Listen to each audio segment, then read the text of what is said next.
যারা প্রত্যাবর্তন করতে এসছে তাকে ভিড় করবেন না। তারা প্লিজ তারা আপনারা এগিয়ে যান, প্লিজ তারা এগিয়ে যান, তারা প্লিজ সকল দর্শক আগুন করে বলা হচ্ছে যারা প্রত্যাবর্তন করতে এসছে তাকে ভিড় করবেন না। আপনারা এগিয়ে যান দাদা প্লিজ। সকল দর্শনার্থীদেরকে বলা হচ্ছে যারা প্রতিমা দর্শন করতে এসছেন তাকে ভিড় করবেন না। এক্সিট সামনে আছে, প্লিজ দাদাকে ব্যাক করবেন না। আপনাদেরকে দৃষ্টি আকর্ষণ করে বলা হচ্ছে প্লিজ দাদা আপনারা এগিয়ে যান।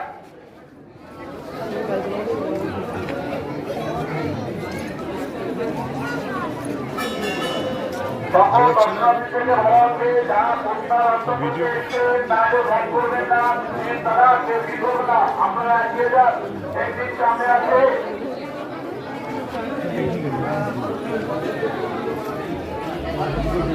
কেউ মাঝখানে রাখেও ভিড় করবেন।